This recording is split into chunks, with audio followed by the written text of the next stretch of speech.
That heifer right there just don't even care.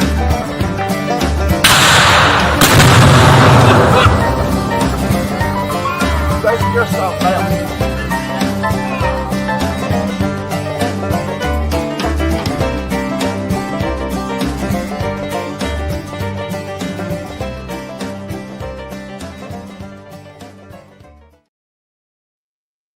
Action, Jasper.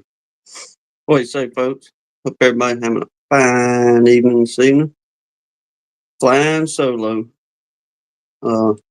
Just me and Jasper this evening. But we're gonna make it through it, y'all. One way or another, we're gonna get through it. Once again, this weather just got kind of feeling under the weather. So she's gonna hold off this evening, but kind of help out in the chat on things. But like I said, hope everybody's having a fine evening. It's raining. It's been raining for the last really couple of days, but it's just been off and on, very light showers. But finally, that blasted front got through here probably, I don't know, about an hour and a half ago. It finally moseyed on through. We just getting the last little bit of rain. So temperature's supposed to fall. And then we're supposed to have some pretty weather after that for the next few days. So we're looking forward to some sunshine, that's for sure. But like I say, hope everybody's having a good evening. Let me rummage through here and holler at some of y'all right quick. Before I forget, well, Mr. Dan Weaver, you got first. Congratulations. And when I seen your name, I wish Lee was. I don't think Lee's in here, or I haven't seen him. But if nothing else, I'll call him and give him this information. But I got to rummaging around, and I found some mini cannons, y'all. Little bitty old. I don't know, they ain't very big, but undoubtedly they will launch a BB a pretty good distance. And yeah, like a real BB. Said about, was it 30 meters or something like that? So that's whatever that is in meters, 120 feet or whatever. Yeah, or 90 feet. Anyway, I was like, Mr. Dan Weaver, I got to get him one. Then me and Lee, not too long ago, was chit chatting back and forth on some we had seen on YouTube. And I was like, yeah, Mr. Dan Weaver and Lee like some of these. So maybe sending one up there to y'all. But let me get back to where it was, where I get too far off the rat race. Mr. Dan, Grayson got in a second here. Jack and Denise, good to see y'all. Mr. Mike Tangway keeps filming up there in the fine country. Had Bertha looking good too, brother. Like that. Yes, sir. Bertha's looking good. If y'all ain't seen Keith's video on that, y'all go over there and check out Keith's short on, I think it's one of his last. He's got Bertha out and showing her off there, along with his half tracks honeybee new logo. Todd out there in California, good to see you, brother. Hope you're doing good out there. Bundy, appreciate you dropping back by. Good seeing you here. Mr. Dennis Barney, hope things are well out there in Texas for you. Bee Disasters. Ricky, Yielding, good to see you. Mr. Russell Amon, hope y'all didn't get drowned out too much over there. Let me turn this. Jasper ain't gonna say nothing. He don't want to talk this evening. Rain's got him with the mully grubs too. But yeah, hope nobody really got in too bad of a bind. I know there's a lot of places dealing with flooding from this last run, but like I said, hope everybody's doing all right. Who else am I missing? Yeah, Mr. Russell Koopman, good to see you. Hope y'all thawing out a little bit, maybe up there. Mr. Roy, Mr. Mike Conley, good to see you. Who else have I got here? Mr. Randy, Tar Heel Beekeeper. How'd you wax box dip and go, Mr. Randy? Or did the weather put you in a bind on that? Uh, Carl and his two big brats, good to see y'all. Redfish, brother, good to see you, man. Hope you're doing all right. But while I got y'all here, I got Carl. I got you on the thank you list, brother. Right down here.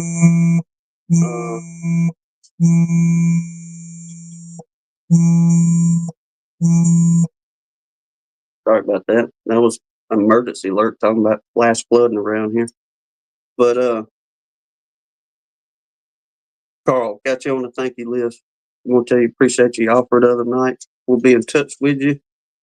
And as soon as we get a hold of Lee on some things, we'll get all the plans finalized. But wanted to thank you on that end thing. I missed DC. DC done moved in here a little bit late. Good to see you, man. He said, I feel like I'm buzzing. There's old Lee, man. I don't know if she put them up or not. Y'all stand, don't go nowhere. Stand by one second.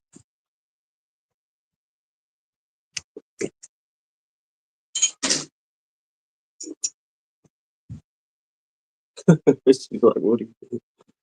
Okay, I'm back. I meant to grab this earlier, but Joey and them showed theirs off last night, and I had to show ours off too. Got our coffee cups. Well, Lee, I don't know if you're at work or not, but I want to show this before you took on off. But thank you much sending this to us for being in live in studio. Lee hooks you up with coffee cup for coming by and doing a in live run there at the studio. And I know, let's see, Joey got his, Mr. JW got his, and Tom. I imagine anybody else from this year be getting theirs there. But thank you much, Lee. We appreciate you on that end.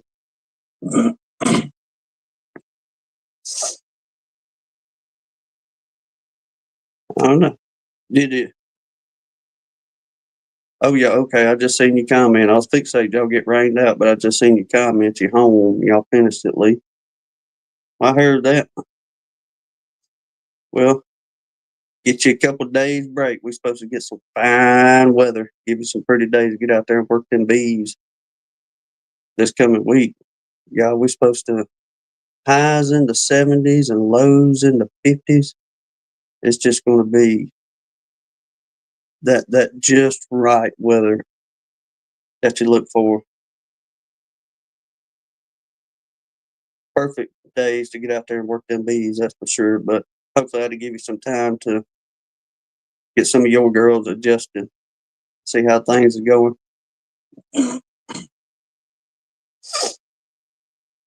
Well, I was going to tell you too, Lee. Undoubtedly, they starting core samples and all that stuff. They're going to put a bypass bridge that may or may not be a toll across the Mobile Bay. But since we've been traveling back and forth Gulf Shores, it's like we're seeing more and more cranes out there, and it looks like they're doing core sampling and all kind of other good stuff out in that bay. But if you get in a bind, holler at them old boys. It's going to be a few years worth of work if they building them bridges out there. But let me get on to some things here. I do not want to forget the prayer list, so I'm gonna go ahead and go over that first before I get into any kind of chit chatting or derailing. Since Hannah hitting women this evening, I'm gonna just read off what we had gotten down last week, and we've gotten a couple text messages from some folks on wanting to thank people for prayers because there has been healing, and all of them are blessing, but one of them, Lord of mercy, y'all gonna see in just a minute. But the last week or two, we've got James Creel, Baker's Bees added him, Clay Bunner. Did I see it? Is Clay in here? Have we seen him? I overlooked you, brother. I apologize, but he may not be in here this evening. But yeah, Clay, Steve O, and Having Unspoken. I haven't seen that gentleman in here this evening or not, but uh, either way, you know who you are, brother. We still got you in here for an unspoken. And a Miss Williams, Kathy Baker's friend's daughter, we've got down here on the prayer list. And this week, talked with Keith Larimore at Larimore Farms. I'm not going to divulge any of his information by any means, but they did find out what was going on with him and believe it's pretty treatable. Let Keith do any explaining on that end if he gets in there this evening. But thank goodness it doesn't sound like it's a whole bunch to worry about or worry there, but no great deal. And Sean Balters texted me earlier last week and was saying that we've been praying for a friend of his named Terry Shaw. And so Terry's doing much better and wants to thank everybody for the prayers on that end. And the sure enough one, uh, Brian from Baker Bees. And if I get any of this twisted, y'all let me know. But his niece has been on the prayer list here, and I imagine amongst others. But we got a message the other day from Miss Kathy. She had texted Hannah saying the young lady is cancer free. So just had to share that one. Share them all, but most definitely share that with folks. The power of prayer does work, ladies and gentlemen. And we appreciate everybody that takes the time to do that for folks. All right, let me get back some of y'all's comments here and see what y'all getting into for a minute.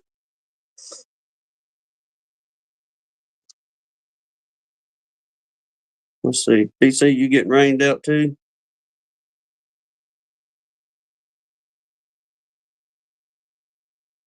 All right, back up here. Lord of mercy, JW. You ain't if I can get my words out. You're not near any rivers or anything that gets flooded, do you? Are you? Uh, Good to see you, Mr. Rodney Middleton. Uh, who else here? I don't think we got that much around here. We probably got 3 or 4 inches, I guess, between the last 5 or 6 hours. It rained a little bit, then let off for a few minutes, then it gully washed for a few more, about 20, 30 minutes, and it just did that for most part of the day around here. But I do imagine the creeks and rivers will be up. But if y'all getting 8+ inches of rain, uh, any of y'all in them flood prone areas up that way, sure take care of yourself. Uh, Good to see you, Pastor Larry, Miss Jan, Miss Leona.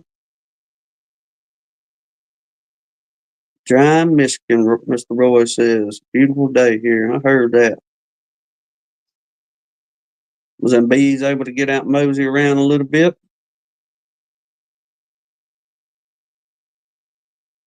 Yeah, Grayson, y'all probably going to be getting it until probably about 10 or 11 o'clock this evening, the way that thing was moving so slow. But thank goodness it wasn't bad weather by any means.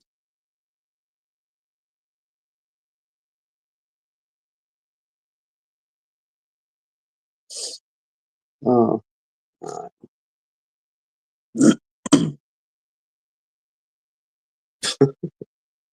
Going from one extreme to the other, huh, Mr. JW? Flooding, freeze warning tonight. Then it's supposed to warm up.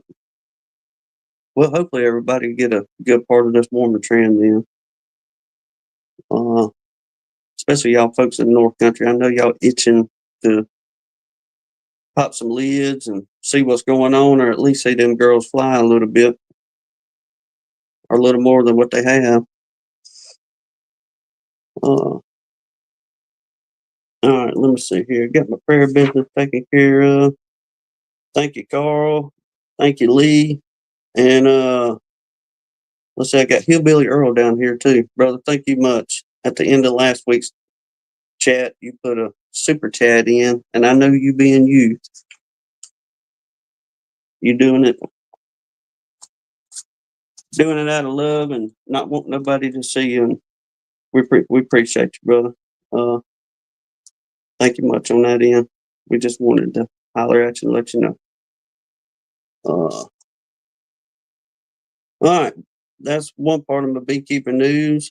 Speaking of Keith Larimore again, seen one of his posts that he's getting honey bound and swarms out the yan up there in his neck of the woods.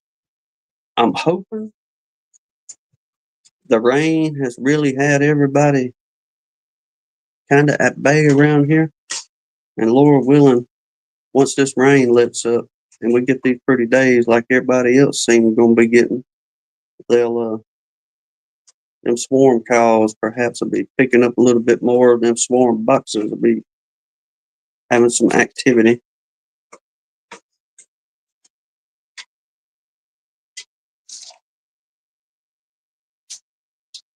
Oh, that's a bummer, Mr. Roy.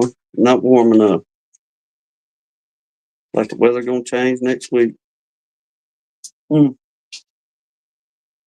Good grief, y'all. Mike Tangway talking 2 inches of snow coming back. You know, if that's gonna be the case, Mr. Russell Koopman, you're gonna be getting snow too. Rodney working on swarms. I did catch one of your shorts this morning. I think it was your latest one where you just had that box sitting on a table or something or other and had that bunch moved in there. And I was like, the dude's on it already. Uh, Hopefully things like they say like that will be picking up around him for too long. Oh, congratulations, Grayson. Uh-oh. Uh-oh. Hold on. What's going on here? Let me see if I can get that back up here.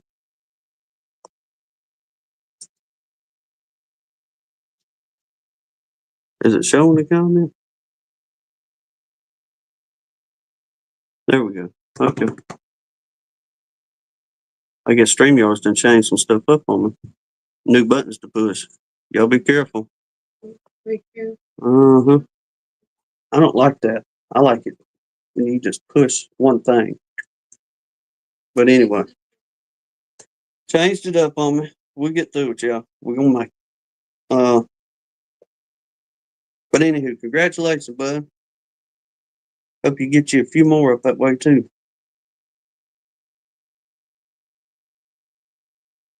Okay, all right. Uh, Let me see who else here. Keith Larimore got honey bound, getting on the swarms, and then has Philip been in here? Seen him in the chat? No.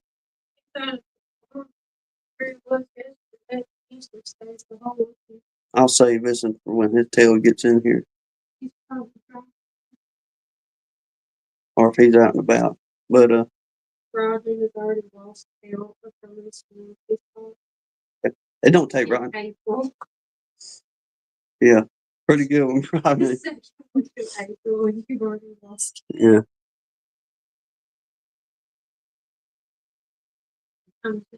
Me too. There.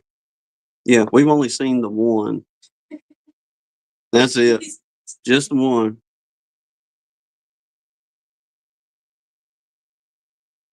But yes, sir. Congratulations on that. On already losing count. But Jasper's whispering words. Yeah. Yeah. Well, I don't know. Jasper ain't saying too much. I thought he was going to get up here and ride it out with me because he sat down like he was going to fellowship with us this evening, but undoubtedly he was over it pretty quick. Mama's making macaroni and cheese, and so that's all his concern is now. Snacks. He needs to be doing something because he got puppies on the way. That the list is getting short, so y'all need to get your names on there real quick for the ones of you that want these Jasper puppies. Don't even know what they look like yet, but yeah, y'all hurry up, get your names on there. Hopefully that was a good sales tactic. But all right, there's my news. Now we'll actually get into some beekeeping stuff, y'all. You got through all your beekeeping news and prayer list. Oh, it's only been 21 minutes. Y'all mark that down because it is a record.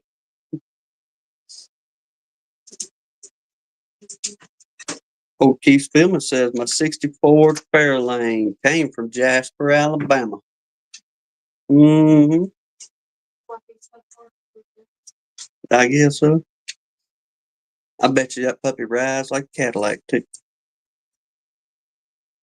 What say, Mr. James Noel? Let me get back up here. Darren, I missed you coming in too, man. And I thought somebody had got to see Flip Yeah. in here. Flip. Oh.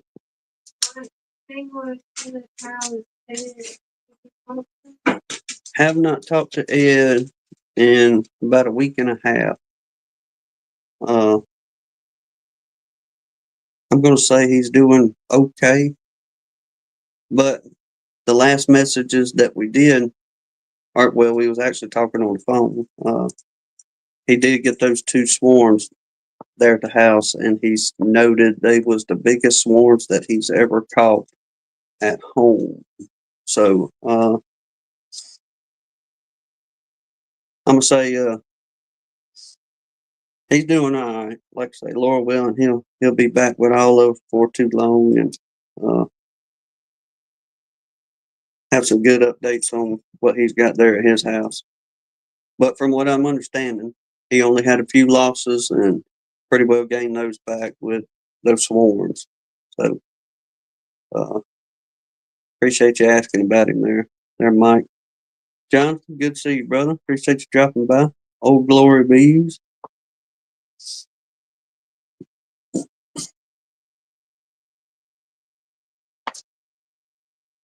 Let's see here. Redfish, I used to haul pulpwood to Jasper, Alabama. It's about an hour and a half away. Been through there a couple times, just passing through different things. But yeah, we got you confused over here, don't we? Don't know. Think about it. Let's see. Can you see the look?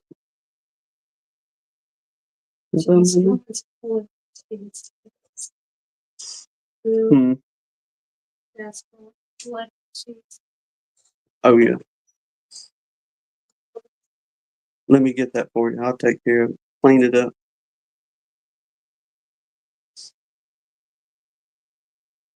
Bee disasters. Need to put out some traps soon.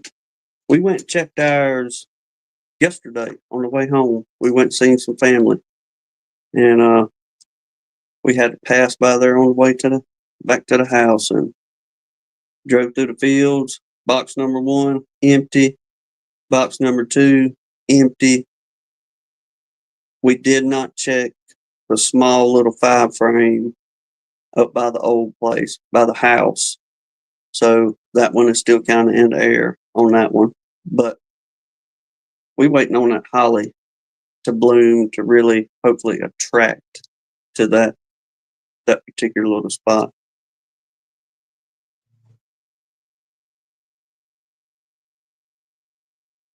Man, I hope it don't, Mr. JW. That'd be that'd be a bummer there, especially all them young blooms on there.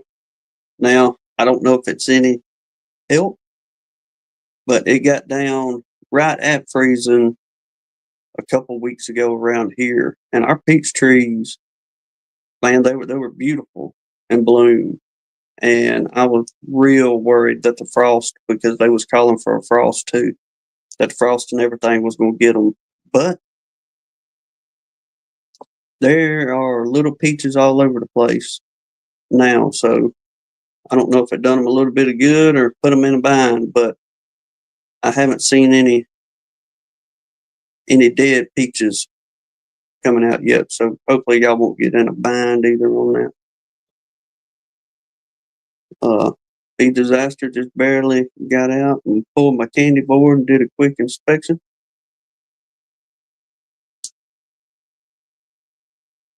Man, Mr. Russell Koopman, we sure hoping so, brother. Sure hoping so. Because the last few days it's been just, I mean, been more than about like an aggravating rain, I guess you want to call it. But today,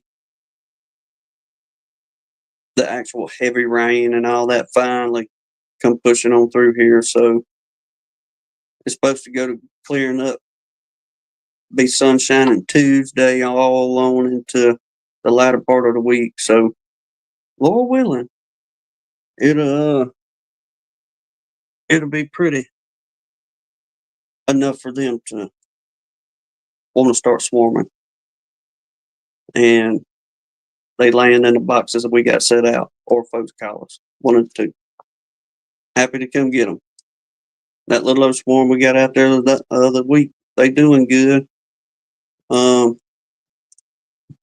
Went out, popped the lid, checked on them a little bit, drawing out the fuzz. There's not really a big enough flow yet for them to really be cranking up a whole bunch, drawing out. But do got a little feed on them, got to get them through, and we hit them with the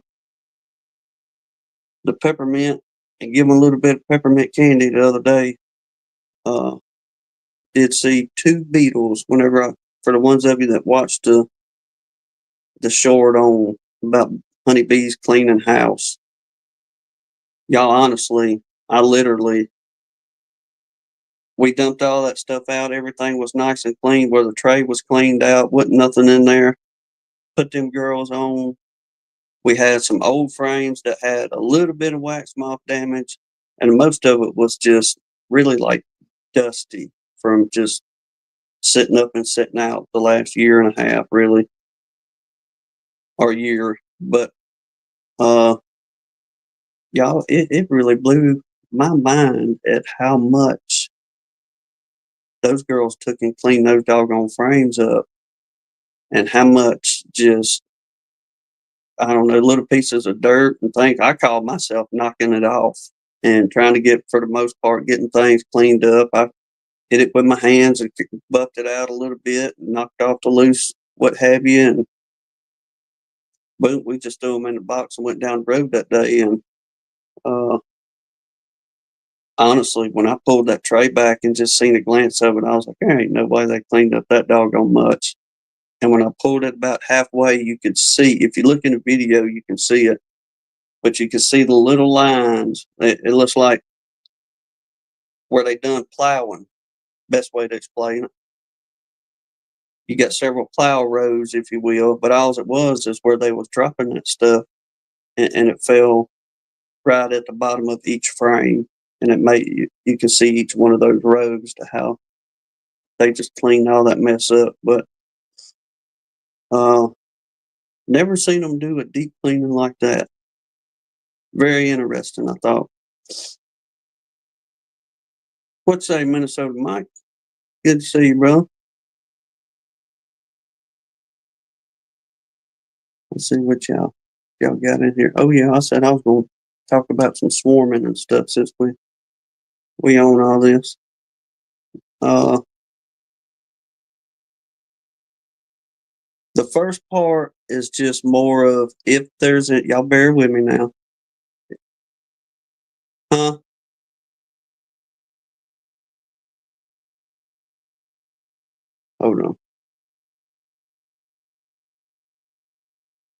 Oh, oh yeah. She's telling me, don't forget. Let me do that. Don't forget to drop the link. Let me do that. Any of y'all want to come in here chit chat? Come on. If not, we'll get on through this. We'll invite you. Copy. Y'all bear with me.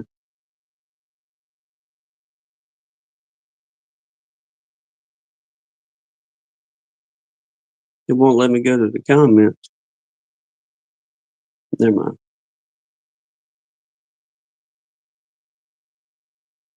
Duh.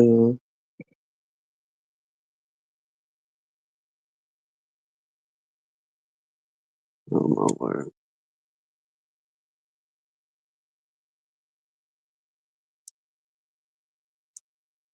It will not let me post the link for whatever reason.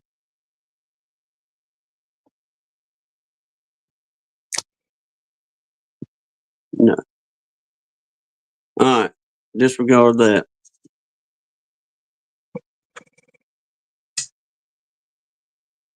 Anyway. All right. I apologize, y'all. If there was anybody out there wanting to jump in, I'll try to figure it out again in a minute.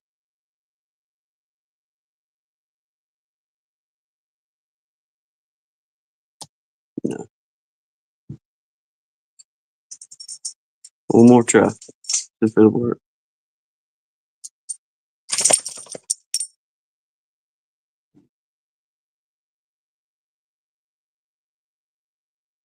Mm-mm. It just won't let me post it. All right. Back to it.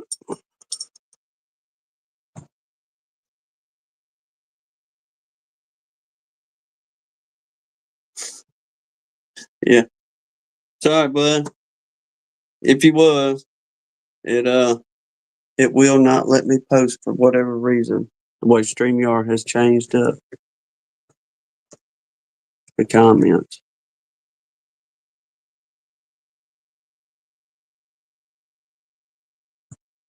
Let me see one more time. Y'all know us. We're gonna derail somewhere or another.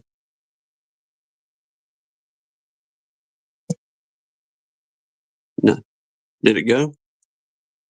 Oh, okay. All right. There it is. But there you are. Awesome. Thank you. All right, good deal. We finally got it. Whatever. I don't know what the deal is. StreamYard made a new design and all that stuff in here, and they should have just left it alone because we was getting along just good, y'all, without me kicking us off here. I know it, Miss. I know it, Mike. I'm backing away right now. Yeah, he done jumped up here for support. Let's see here. He has failed it. I don't know if it's been a failure or or a good thing because the complaints just all of a sudden just stopped once we opened up the complaint department. There hadn't been a whole bunch of whining and crying from some in the comments, like, background music too much, Tim. Uh, you need these kind of microphones that cost $500, Tim. Y'all know how it is. Y'all know how it is. Or I get renting too much. Thank you, DC. I appreciate you, brother, being there for me.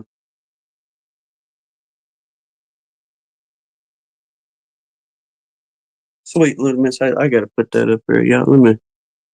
Them some good youngins, Carl, and them got it up there. Then we'll actually get to what I was carrying on. We're going to chat about, I guess. Okay. All right. For if there's any of you a year or two just getting into it, I'm gonna read this off for y'all. Then for I'll say maybe a little more advanced or professional. I was reading this in the Bee Journal on a fella's question. It was an 1800s Bee Journal, but the man's question was how his idea was to potentially prevent swarming. And the way he did this was a box configuration. I thought to myself, now if you got a whole bunch of bees, no, this ain't something that you could do. But if you 1 to 20, if it's something you just wanted to tinker around with, I thought this could probably be a good idea as far as catching swarms in your own yard if you're worried about them swarming on you before you can get to them. But all right, for any newbies out there dealing with the aftermath of a swarm for your hive, all this is coming from the Better Bee website, so anybody else can go back and read what I'm putting here. But yeah, from Better Bee, and it's on the headline is dealing with the aftermath of a swarm from your hive. But okay, your bees have swarmed. Now what? It can be very discouraging to know that your best hive has swarmed. Not only will you feel that all your efforts at the caring for them over the past year have been thwarted, but you may also feel that you have failed to meet the challenge of keeping them in the hive. A different way of looking at it is your careful husbandry of your bees last summer and preparations and care over the winter produced a hive that was born to do exactly what it did. And you can take comfort in the fact that you know how to keep a hive as healthy and as strong as can be. Even if you don't succeed in catching the departing swarm, you have sent them out into the world in the best condition possible. Perhaps some lucky beekeeper will find and hive them and marvel at how healthy they are. What to do soon after your hive has swarmed.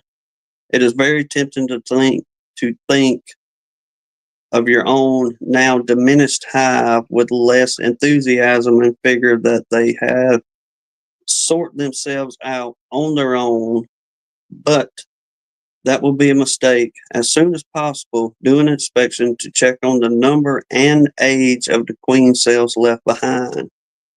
Frames with maturing queen cells are quite fragile and should be handled very carefully in order not to damage these irreplaceable developing queens. Even flipping frames up to study the backsides, a common beekeeping maneuver, might, depending on the age of the cells, damage the growing queen's wing buds.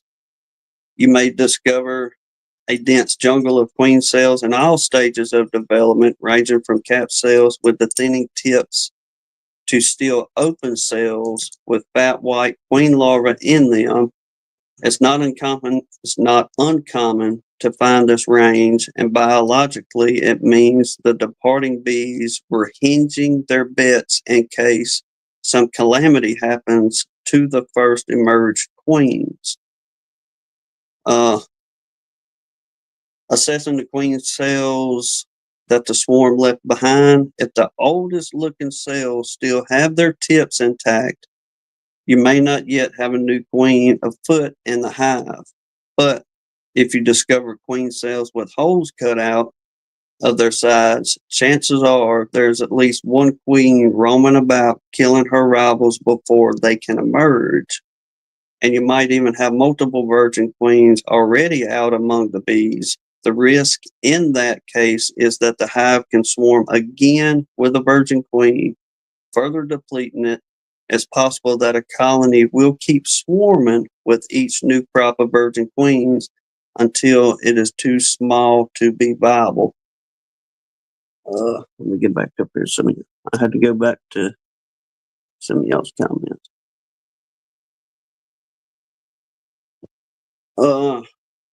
There was one more little part in here I was going to get for y'all. Well, there ain't too much left of it. Timing is everything with a swarm. You don't have a lot of time to accomplish what you've done to do about with queen cells. Remember, queens take scarcely more than a week from capping to emerge, so you can't afford to dither. Because even if you observe the swarm departing, the earliest queen cells may already have been capped a couple of days. When can you expect to see brood again after a swarm?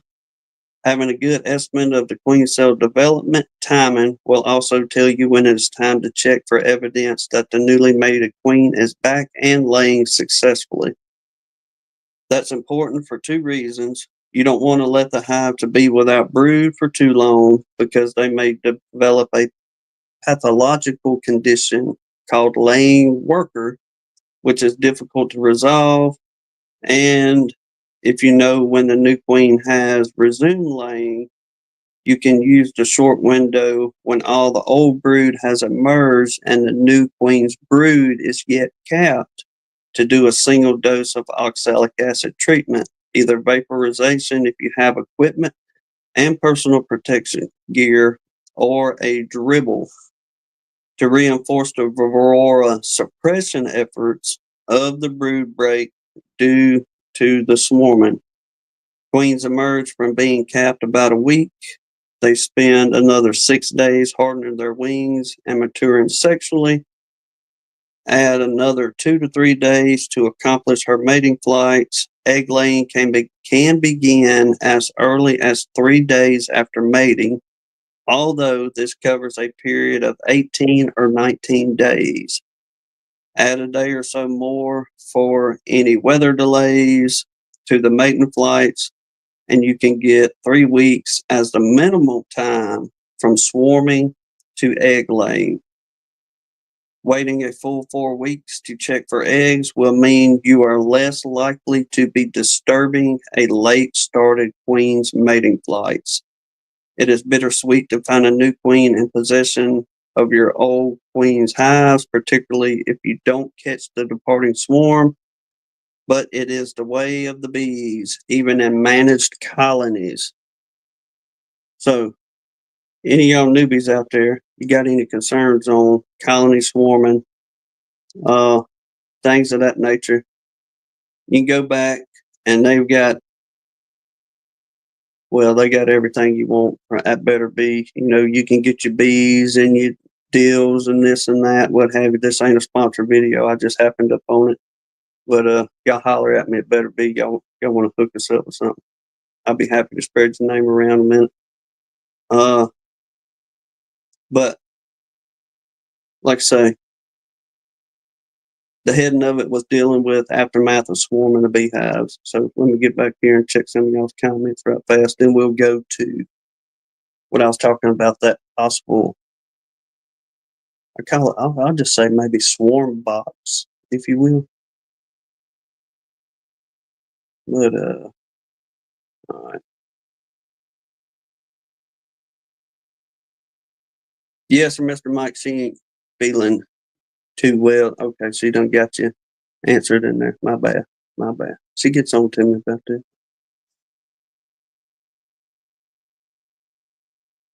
All right. Once again, Mr. Mike, Tim, having enough double screen boards is a must. How many people here have them or 3-frame mating boxes?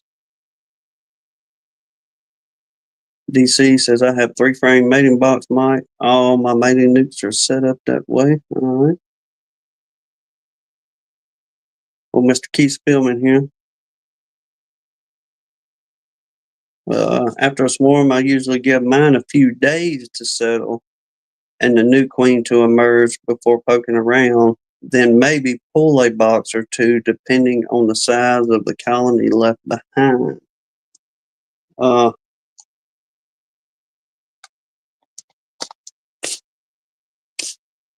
We come home the other day. I don't know if I told Hannah this or not, but when we had come home the other day, I was noticing, I looked down in the yard at the box that's got the swarm we caught. And I must say we had a good virgin and mating flight, because there were 2 evenings we come in and they was just all around the front of that box, as if it wasn't quite, I won't say orientation, but it was like that slow motion of them coming back from a mating flight, what it appeared to be the other day. So uh now when I say I went in our boxes the other day, all I did was pop the lid, put that little medium on for a super or whatever they want to do with it for the time being, and closed them back up. Then it was about a day or two later whenever I seen that deal in there. Well, my bad, Grayson. Hey, Hello. bud. How you doing? You ain't been sitting there too long, have you? Oh no, I just got back. I just came in. No worries. How you doing? Okay. Okay. Good to make sure I have you back here while I was reading off all that stuff. No. I've just been editing a little bit. I just saw y'all here. I figured I'd join in for a little bit. Well, appreciate you dropping in, chit Awesome. chatting this evening. But well, tell us about that swarm you got. Well, yeah. Actually, that's actually the video I've been editing. Yesterday we were on our little walk. We usually walk down there to the creek and went down there. And I just checked this one specific box I had, and I had it down there for one week. I actually had a video 1 week ago. I put it all together and everything, and sure enough, I went down there, and I've been seeing bees going in there for the past couple of days, and I checked it the day prior, and I didn't see any bees in there, so I just been keeping up with it. But then the next day after that, which would be Saturday, yesterday, and I went in there, and there you go. You got yourself I had myself some bees in there, so I was able to. I brought them back last night. I didn't want them to. I wasn't gonna bring them during the day. I made that mistake before, so I just decided to do it during the night, and brought them back last night. And this morning, I thought it was gonna be raining, but I actually went out there this morning at 8 a.m. and kind of fixed everything around. I had a lot of space in there. I didn't want them to draw any wonky combs, so I got out there before the rain hit and was able to get them situated. Well, Yeah, good thing you got in there for that rain, because yeah, it's been slow moving. So, yeah. It's raining here right now. It's moving slow. well, did it fill a nuke up, or did you have to kind of put it into a 10 frame or 8 or 10 frame? It filled up one nuke pretty good. There's a good amount of bees in there. It filled up one good nuke box, and then the top box. Actually, what I did was I better give a little bit better context. The bottom box, I had to switch everything around because the bottom box was empty and the top one was had frames in it, so that wouldn't work because if all that space would draw a wonky comb, and if I leave them in there too long, it would have been a mess. And I didn't want that to happen, so I just went out there and I basically just switched it around. I put the bees in the bottom of the box, and I am actually doing double nuke for the time being. I didn't have a whole lot of time, so I just put them in a double nuke. But they can just fit down at the bottom. They probably don't need the top box, just the top nuke box just yet. I put it on there just in case if they wanted to expand or anything. Well, there you go. That way you have it on there. Yeah, And if absolutely.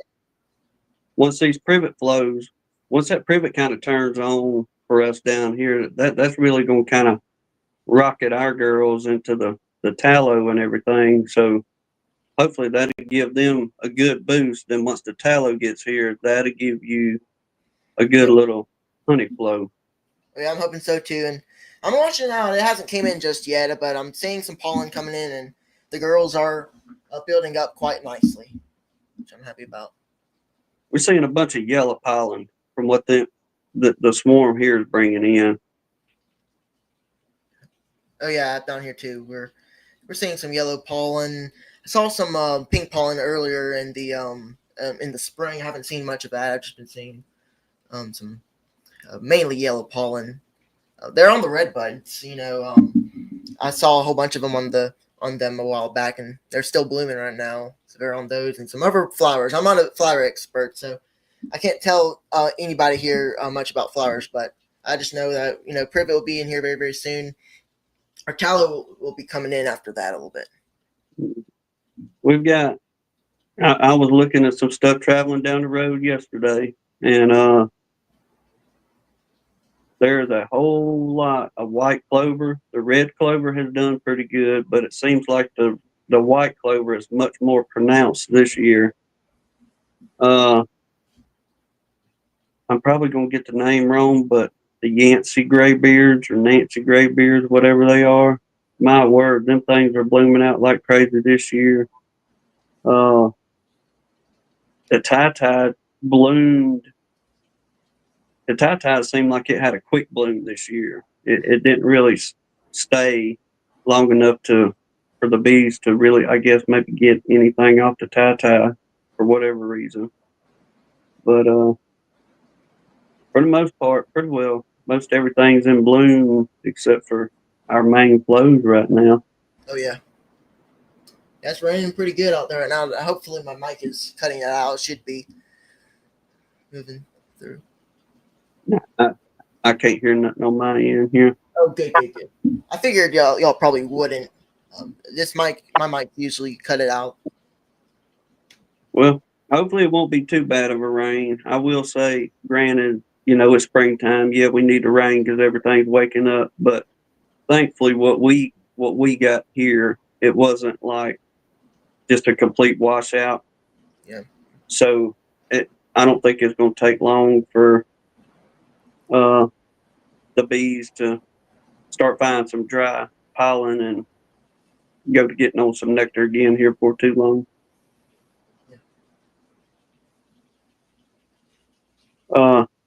But I got you in here too, and this is kind of something. While I got Grayson in here with us, I was just reading that little part about for first couple year beekeepers, just kind of highlight some small things to do if you're worried about swarms. Like I say, there's plenty of stuff to look at on the internet, trusted sources, and there's some good beekeepers amongst us this evening that can help anybody else got a question on that if you're in the chat. But I was going back and I was reading in the old American Bee Journal, and y'all know how we like to read back, say like the mid to late 1800s into just to the turn of the century, right there when we look at them. And y'all hear me mention him a lot, but the dude's last name is Doolittle. You don't hear his name as much in beekeeping like you hear Day and ones like that. C.C. Miller. Who else was the other one there? Allie and ones like that. But Doolittle seemed to be a pretty smart guy back in his day, right there with Day and them as well. But he was responding to some questions that somebody had written him. But that's why I say that this may be kind of for a little more advanced and on to a professional level, if you will, if you can stay with me. But the topic was trying to control swarms in your own yard. And back then, the way they done it, during swarm season, somebody would sit in front of those boxes. And when they seen a sign of that colony fixing a swarm, they would throw a net over it or, something like that to catch those bees back then. But nowadays, we have a few more methods of swarm control. But one thing did pique my interest of how to possibly prevent one. Now, it would take an extra box and a little bit of extra equipment, but I just thought it was interesting, their idea on it. But we'll just say you got a double deep coming out of winter. And that double deep is what right now, this time of season, it's packed out nice and heavy. You can split it 10 ways to 1. But if you just wanted to potentially make one big swarm catch, if you will.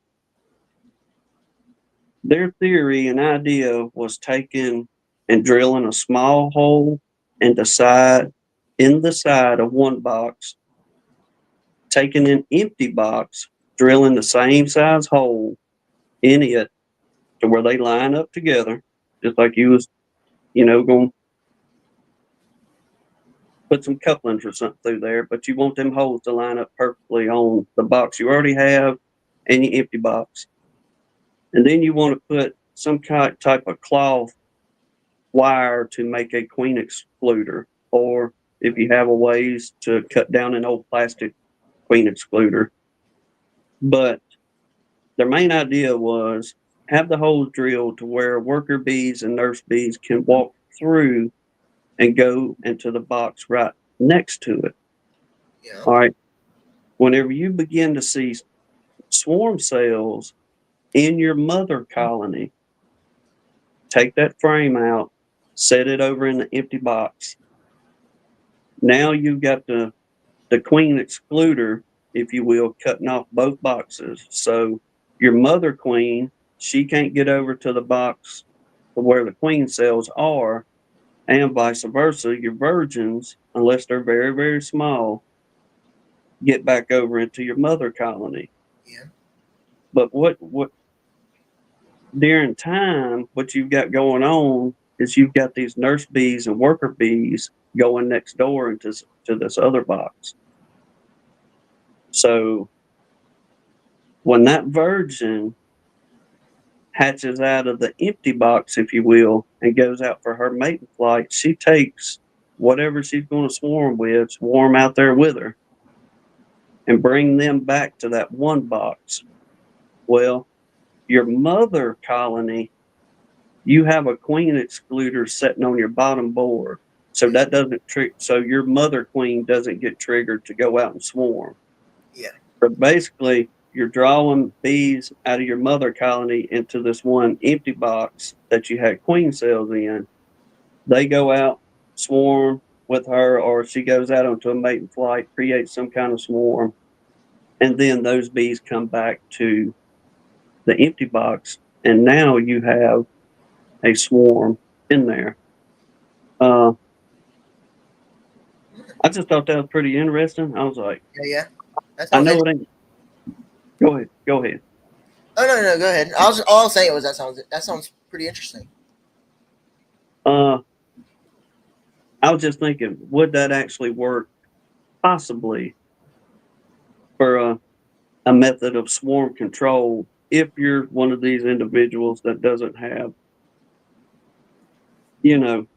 25, 30 colonies? Yeah, you can't do something like that. But Yeah. if you just got a few and you're worried about swarm control, potentially doing something along those lines, all you have to do is drill that hole big enough Yeah. to where nowadays you can buy those little yellow caps like you would to feed on a nuke or something like that, and just plug that hole right back up. The bees are going to propolize around it to waterproof it, so you don't have to worry about it leaking in the future.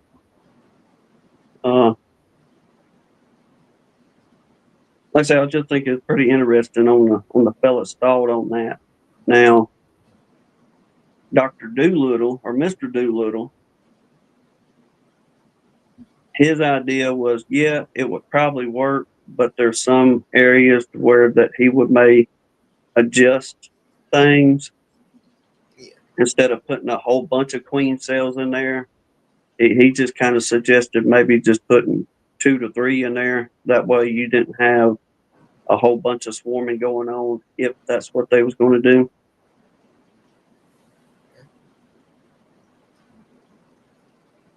Let's see here.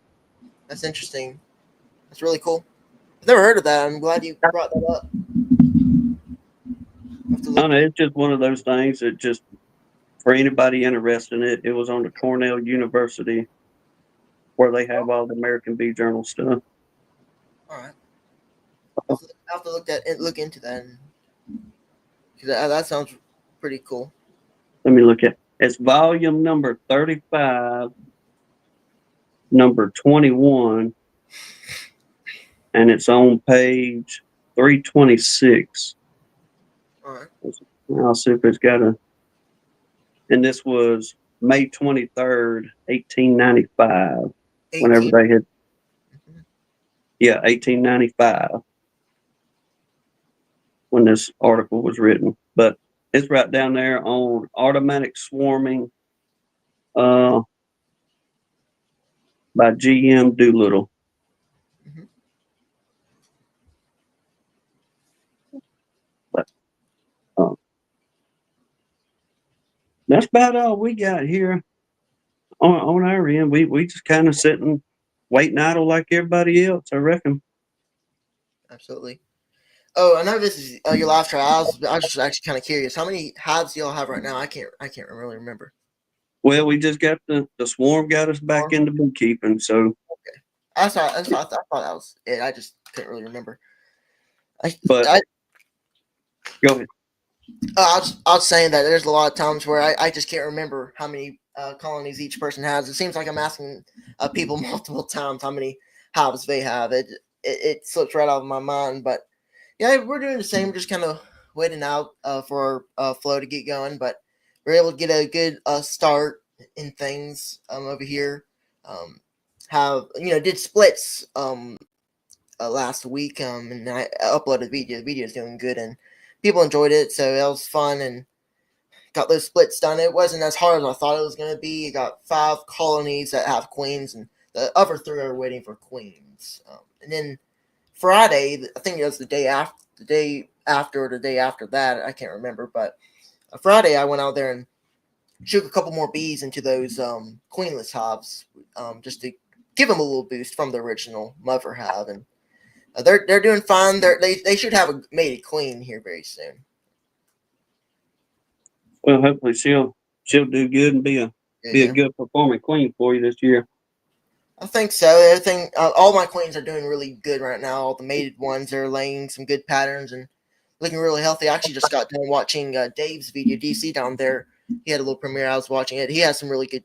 He has some really good slabs of brood there. That's want to bring that up. That look really good. DC. Yeah, I think it's going to go good this year. Still have a little bit more to go. I mean, we're already here in April. I mean, everything really went by pretty fast. I really, remember March just starting, but it went by fast. Yeah, and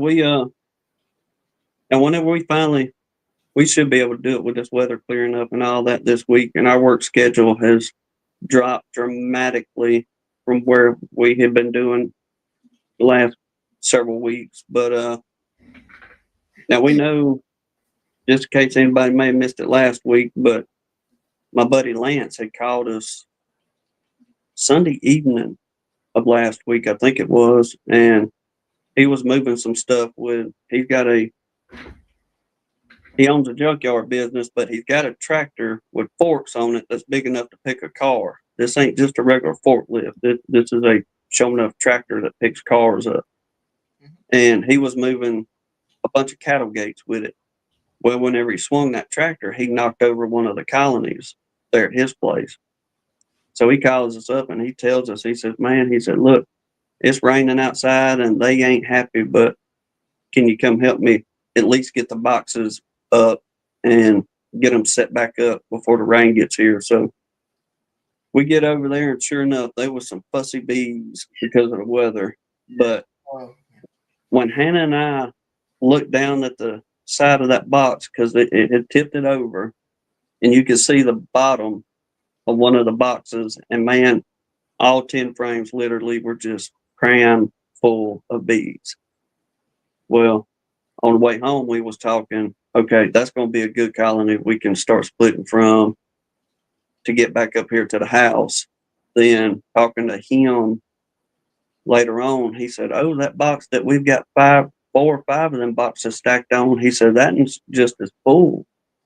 And we was like, are you sure that box is that full? And he said, well, I checked it before winter time and it was pretty doggone full. And I went and picked up on it not too long ago, and it's quite heavy, and the bees are moving in it good too. So we should be able to get 4 or 5 good splits off what he's got going on there on top of keeping bees over there as well. So, like we talked earlier on, this year for us is just going to be that year of building colonies again. And then next year, we will concentrate more on, trying to get a little bit of honey and all that good stuff again. But if we can get some, that's great. But if not, it's definitely not a big deal for us this year. Mhm. That's actually what I did last year. Came out, with only one colony, and that was pretty much a rebuild year. And this year it's actually probably going to be similar to y'all's.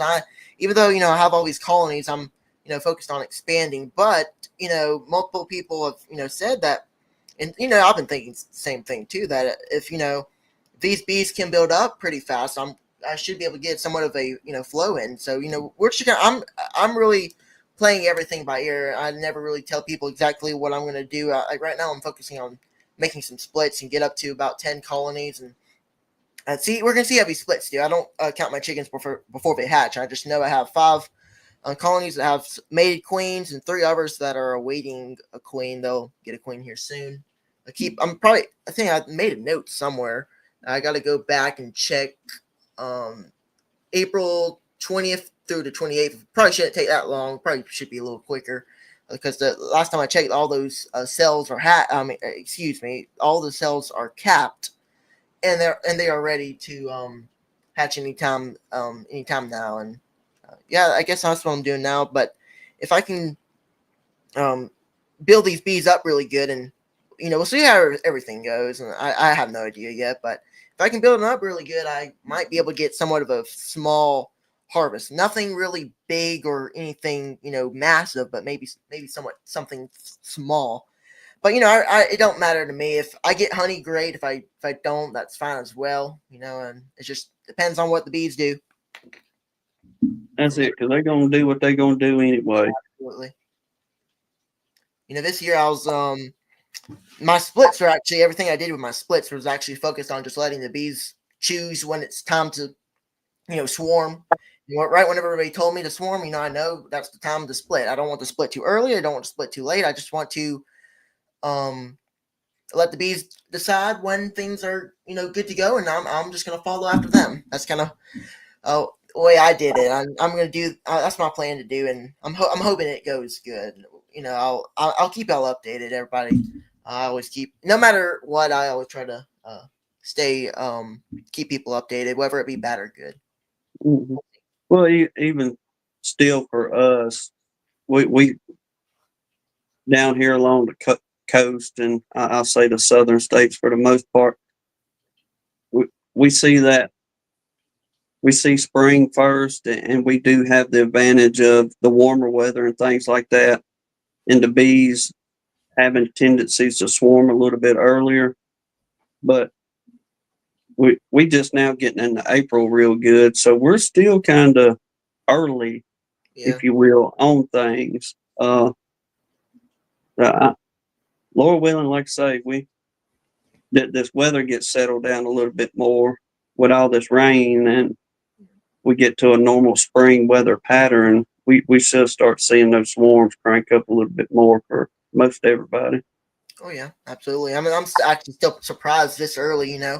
With everything that's going on. It's still. I was actually thinking about that earlier. Everything seems like it's full gear, but I continue to remind myself it's still early. There's still a lot more things to be done and that can happen. So, we'll see. I think DC had some type of question up there. I can't read these comments. I'm trying to talk, and I'm sure you're doing the same. And whenever on live streams, when I'm looking at comments, I just can't. I can't read them. They go by so fast. Let's see here. Something, I think he was asking something about how many halves that came out with winter, something around that. Let's see. He said you maybe should see if you can focus 1 or 2 on making honey for you, us their brood after the nectar flow. Yeah.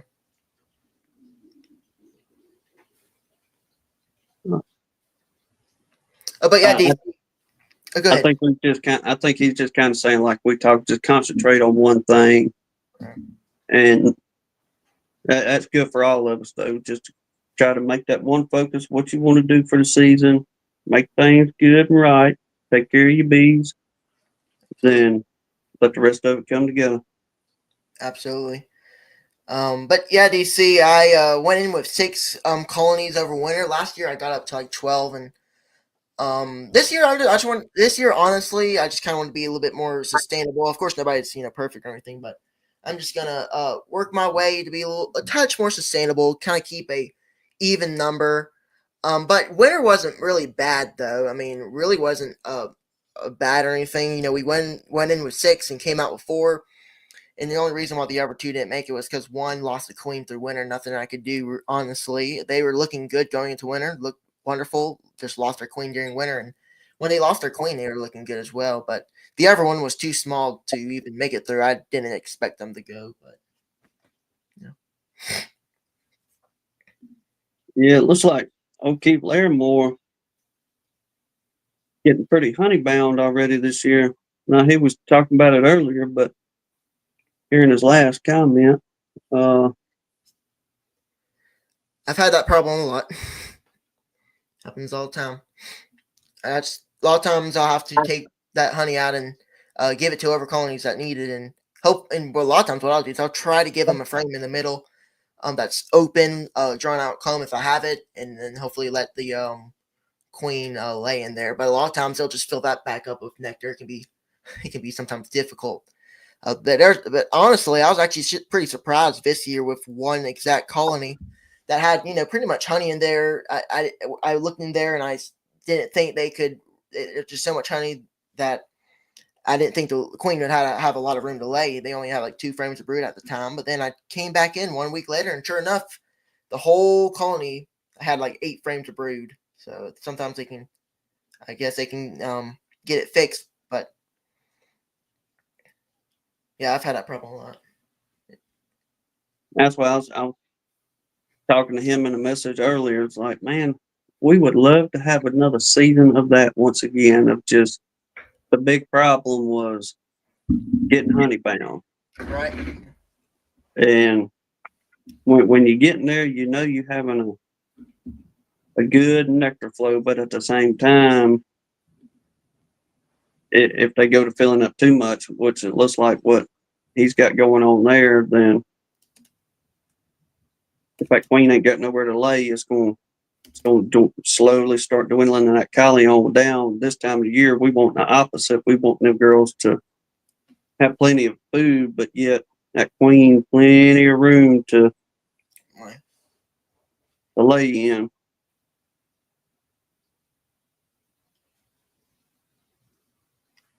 But that's a good and bad problem to have there, Larimore.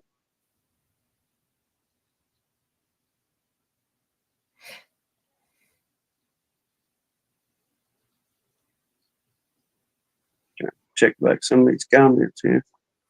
I'm trying to keep up with them too. But Lord willing, it won't get you in too bad of a bind, brother. And maybe, like, who was it there? I think it was Mr. Russell.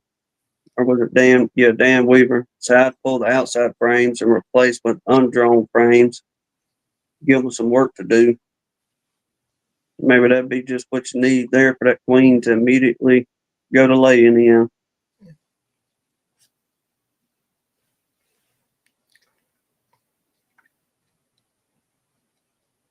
If we want working bees, but we want plenty of working bees.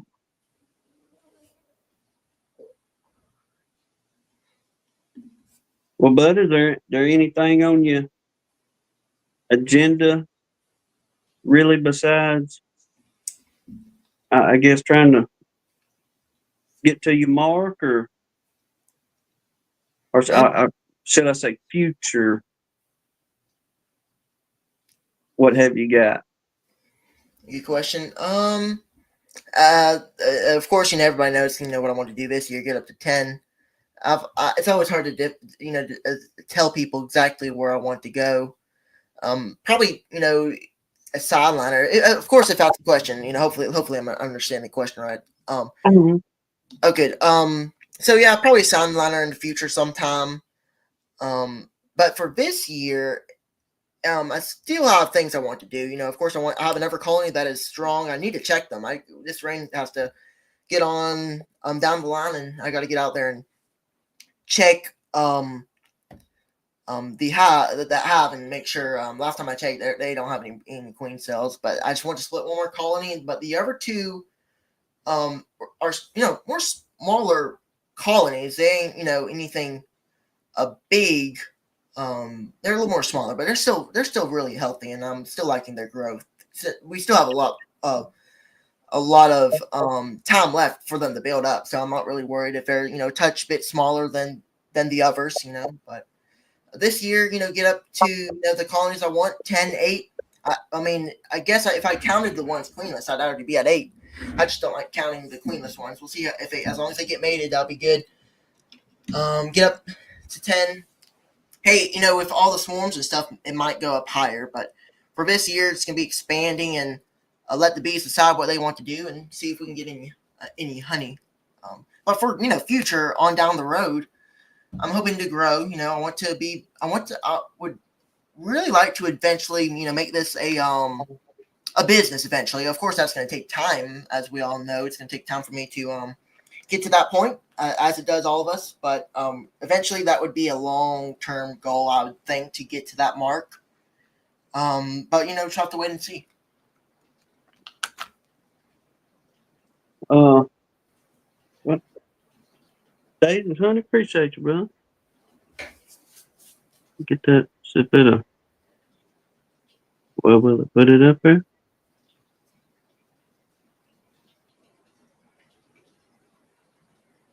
Well, it won't let me put it up there. What's up, Steve? Daisy, Honey, appreciate you, brother. On the $10 donation. yeah, thank you much.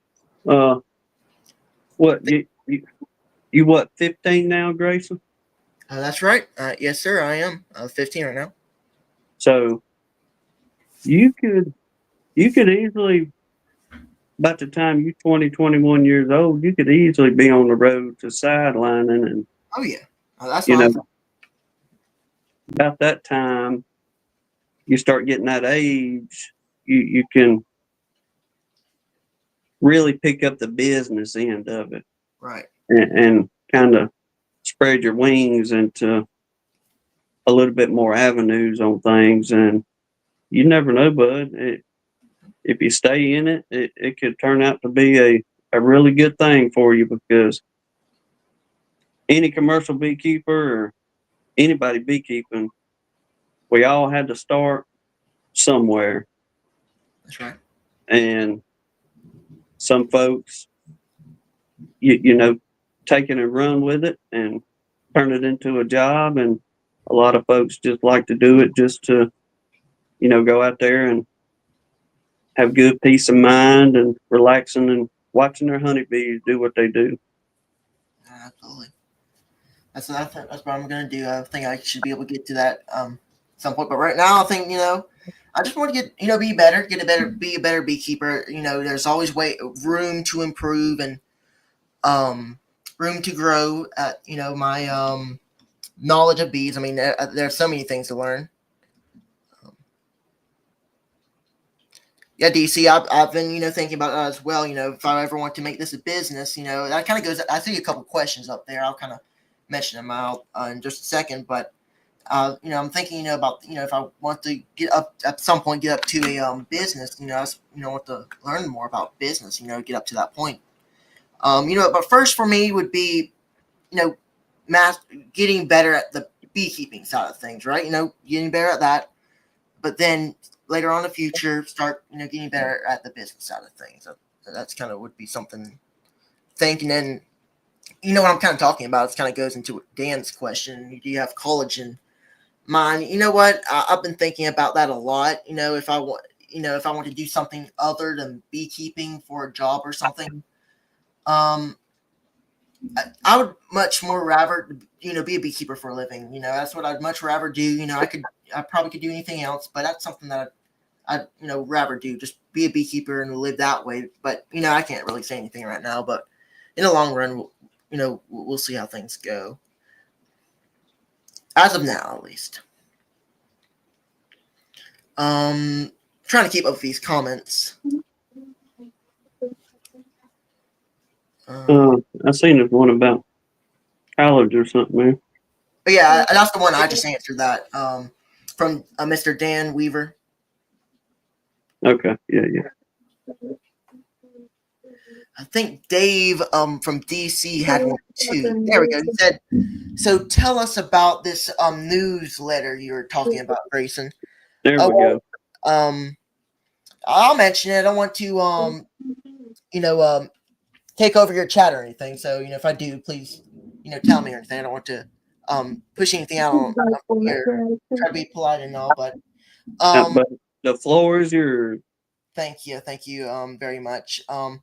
So this new newsletter that I've been pushing out really hard lately, it's on the channel, and my main focus for it is, of course, to push out live streamed updates and things like that, of course. But one big thing that I want to do eventually, once I build this thing up, is to try to incorporate the beekeeping community in like a newspaper / newsletter type thing, and try to help the bee community as they have done me. The bee community has been so good to me, and I really appreciate all the support. And also, I just kind of wanted to make this thing up. It'd probably be a while before I even do anything on it. I just wanted to make it, build it up, and my idea of it is to try to help businesses and beekeeping channels and things like that, and help those beekeepers out in any way that I can. So, like, if somebody has a business and they're doing good at it and they're selling quality queens and they're selling quality stuff, or if they have a good YouTube channel sharing valuable information, or just, doing vlogs of our own, sharing what they do, I just want to help them any way I can. So that's pretty much the idea there. If anybody's interested, it's on the YouTube channel. You can check that out. But that's kind of what that is. Yeah, absolutely, DC. To start with, so the beekeeping community thing is something for something for like a couple months later on, maybe, to try to build things up. I don't think it'll start just yet because it takes a lot of work, to do that. But I'm gonna start, with promoting videos and lives and stuff, and start with that. It's kind of the idea for now. Hey, and just whenever you're around if you happen to run into some of your local beekeepers, or maybe even Bruce could help you, since he's a little bit closer there, perhaps. I can't speak for him on this end, but ones like that would be good to pick their brain, especially in a local area. Yeah. For y'all, because I imagine y'all are a lot like us. There's a whole bunch of little small communities. There's not a whole bunch of big city, if you will. So different ways of how did they build up their clientele being in such a small town, or what helped you get your name out to get where you're at now.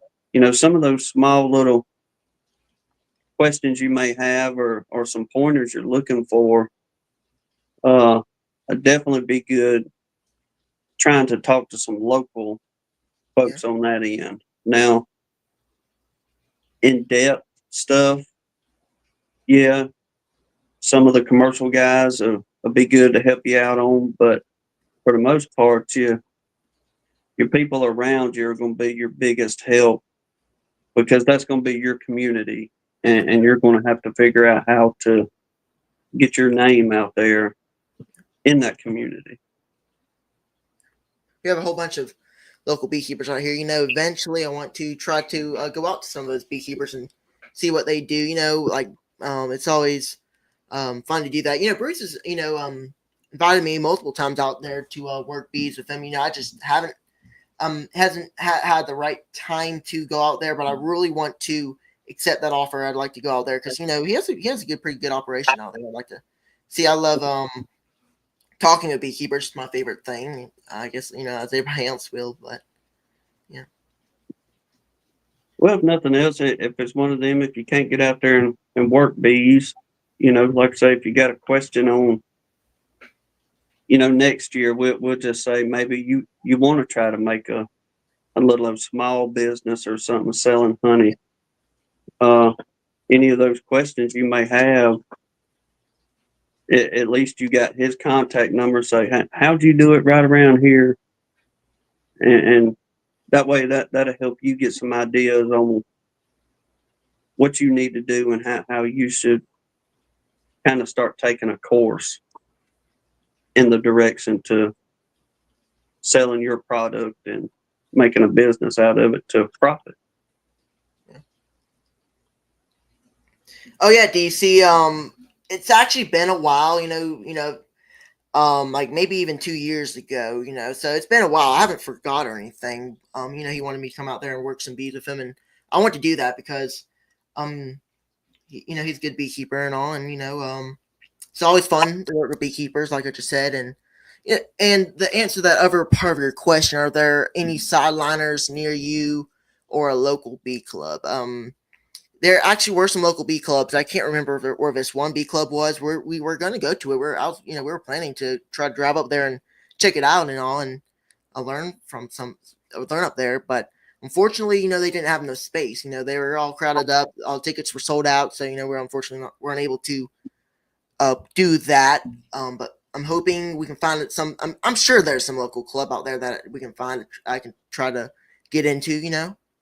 To keep going. And Bruce offered you to work with him. That would be fun. Yeah, that's why I want to try to go up there sometime and help him work bees and just have fun and see what sideliners do. Because look, I'm a hobbyist beekeeper. I don't know nothing about sideline things or anything in that idea. So like Mike said up there, I need some. I can't. Let me see, Grayson. You need some more years under your belt. That time flies by. It does fly by, and that's what I want to do. I want to try. I don't want to rush into things or anything like that. It may sound like I try to rush into things by the way I talk and stuff, but I can promise you that I do not really want to rush into things. I'm just gonna let time go as it is. Keep learning. I'm gonna stay at a hobbyist beekeeper probably for a good while. Keep learning about bees the best I can and how to work them. See what I can do. Learn from my perspective and try to pick other beekeepers' brains. That can be on a live stream of mine or on here. I pick y'all's brain all the time. And other chats or in person, try to visit some beekeepers. So yeah,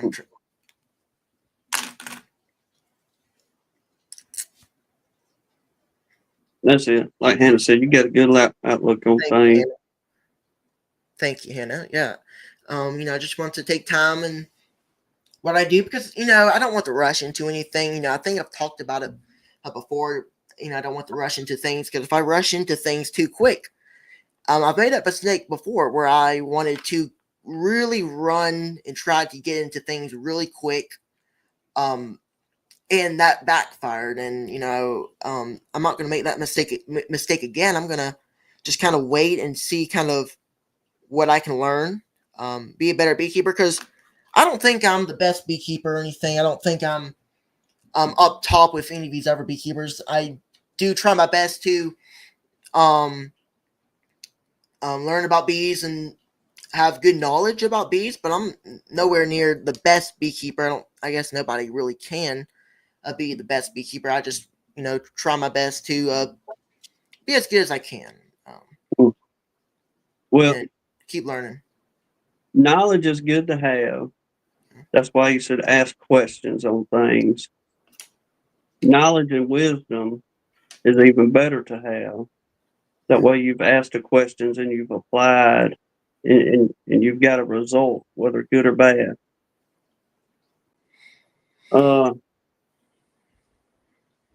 The best advice I can give you out of any of it is ask questions, even when you're in there doing things.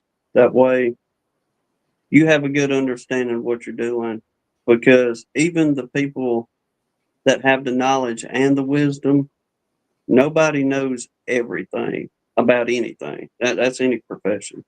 Right. You don't know it all. You may know quite a bit, I give you that, but you don't know it all. So we all have areas to improve in, no matter the age, on beekeeping or anything we do. But like kind of going back to where Minnesota Mike was saying on the years going by quick, Yeah. and ask the questions, get in there and do the things. That way, in the years, whenever you say you get 20, 21 years old, you'll already know the answers Right. for what you're dealing with then, and you'll be able to kind of mosey on through with what you got and be able to take and do better with your business, because you ask those questions, and at the same time go back and research whatever the answer was that somebody gave you too. Not saying they're wrong, but you go back and research, well, why did they say to do this? Well, then the research will give you full understanding of, okay, this is why they said to do this. And it's not just somebody being a smart aleck or, a goon out there telling you what to do. Dennis, he said, I am the best beekeeper on my block. He said on his block. At least the man's almost there. Are you the only one on the block, Mr. Dennis?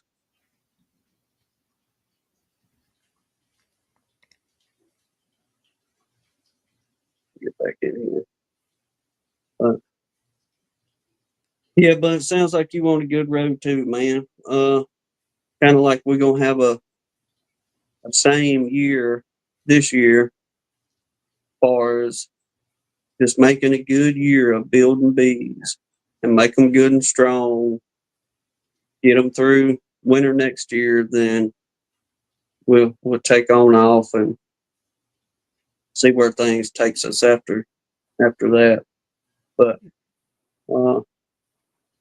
Lord willing, it's going to be a good season for everybody.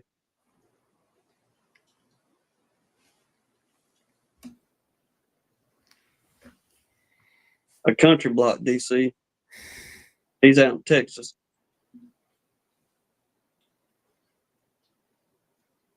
But where we at? We only had an hour and a half, y'all. We may wrap this thing up here for too long this evening.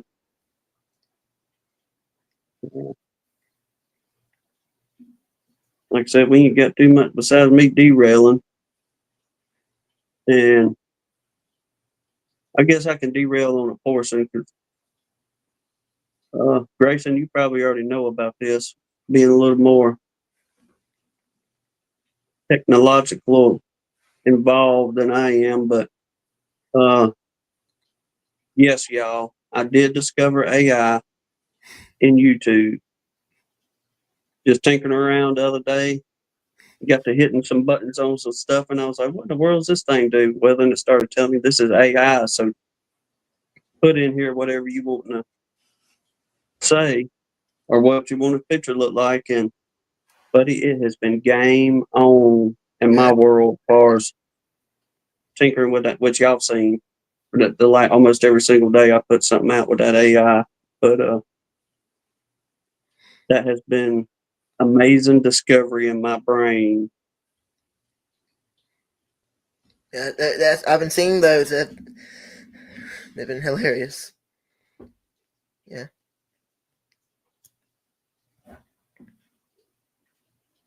I can't deny what Hannah's saying. I'm at sis. Yes, in some AI, yes, AI bad, but I was like, man, I can put cowboy hats on these things. These jokers be toting lead dispensers and the whole everything. Shoot, I'm gonna welcome y'all into my brain a little bit. Yeah, I watched like a lot of Western from like the old time things. So here's one request at some point I would like you to do, right? You're talking about a cowboy hat. a cowboy hat. Maybe try to figure out how to put a cowboy hat on it, and like one of those let me think here.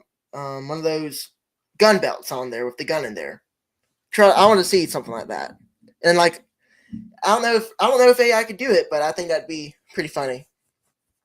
It may, because there's several things that I've been sitting around tinkering with, and Really?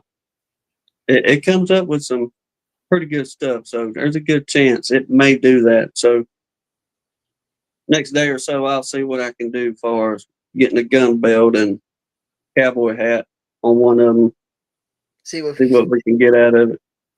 Yep. But yeah, that has been a interesting spot in my brain. But I do agree with you at the same time, DC, on artist and AI. Then no, if you're an artist and you have AI, then you're not the artist. The computer is doing all the work for you. That's like me saying I'm a painter, artist painter. I'm not one. But now, much respect to the people that can sit down with a piece of canvas and take paint and put to canvas and create an image. That way, yes, you really got my attention, because that is talent right there. I'm gonna try to find one with Grayson saying that.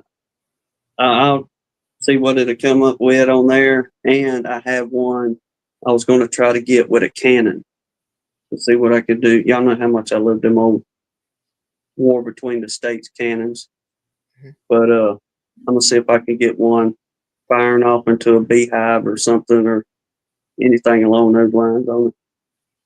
But oh, I'm not DC. I'm not. No, not at all. But I know. I'm just also trying to give credit to the people that have actual talent, because y'all know how it is nowadays. It's everybody get a trophy, whether you can draw a stick man or put a beautiful sunset on a canvas. I'm not. I'm not in favor for everybody getting a trophy if you didn't work hard to earn it, I guess. But no worries on my end. But I see old Philip. I don't know how long he's been in here, but I've been holding this. He actually just came in. I've been holding part 3 of beekeeping news all evening for just this one here. Tractor Supply. I don't know if any of y'all seen Philip's comment, but Tractor Supply sold that man. I'm calling it a little Tykes smoker. He put a picture side by side compared to his smoker, and he had forgotten his or something or another, and he had to swing by Tractor Supply and grab one. And what they were selling at Tractor Supply compared to what he had looked like a itty bitty thing, or it is a little bitty old smoker compared to the one he's got there. But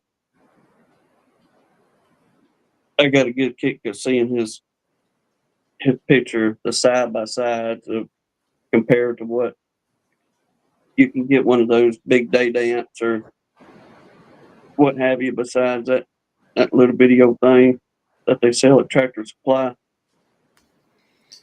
I was going to tell you, Philip, you about need what they call them things, a tamper. Tamp some straw down with, get it lit, then have to do it in layers to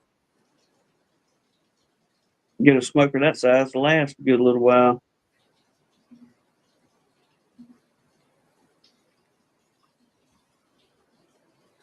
Looks like Philip put something up here just a second ago. He said, hey, Grayson, advice, keep bees like Mike Berry, market like Brian Zavada, speak softly like Bob Benny, be friendly like Joey Rawls, and spiritual like Tim Blake.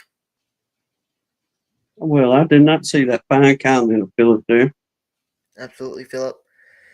I would love to speak softly like Bob Benny. You know, there's multiple times where I'm doing my videos, I'm saying, why can't I talk like Bob Benny? Because whenever I'm watching Bob's videos, it's just, you know, I could just sit there, you know, all day, you know, listening to Bob, you know. softly spoken, and he's a very nice person. I've had him on my live stream multiple times. So what? Whenever I'm sitting down with those folks, also sometime I want to right up there to the to his store and check that out as well. In person, I'd like to at some point chit chat with him if he has the time, of course, eventually one day. It's just those guys are some good have a lot of good knowledge, and always love listening to them. But that's a good comment, Philip. Absolutely. But just be you. Be Grayson. Right. That's right. That's don't change Grayson. Fred, Just I can't do that. you take those little bits from Right. individuals, but keep Grayson. Right. Absolutely. That's what I'm doing whenever I'm listening to these people and doing these things. I can't change myself. I've done that before, on my YouTube channel. I've tried to change who I am. And it honestly didn't really work good. I wasn't really engaging stuff to me. And right whenever I switched back to what I used to do, exactly the way I did it, in the past, whenever, I was doing a fairly better than when I used to, because I was doing new things and it was great, but I wanted to just go back to what I did, and when I did that, I think people were a little bit more engaged with it. So yeah, I can't change me, and I've done that before, and different types of things, but of course, don't get me wrong, it's always good to try new things. And yeah.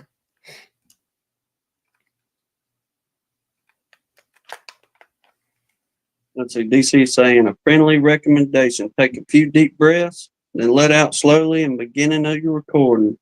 It'll help you relax, and you can always cut that part out. Yeah. Thanks for that recommendation, DC. I need to start doing that. I can really get to the point where in my videos where I talk really fast, and it seems like nobody can hear me. So I've been trying to do that. Still trying to be me and what I do, of course, but just try to be a little bit more slower, carefully, and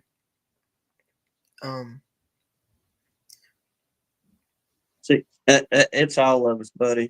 yeah. Because I have to tell Hannah to speak up.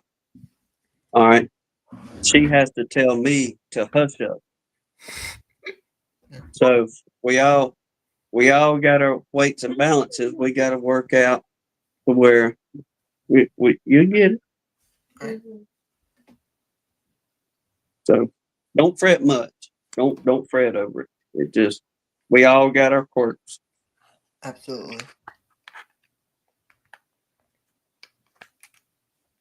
I was gonna actually ask that question too, Keith. On a recent chat, I was gonna ask the same. The swarm is on a separate video. If you just watch the zombie short, but we do have the full video on the swarm on the regular video part, or if you go in the short and go down to what's it saying there, recommended video or whatever it is, it'll take you straight to it.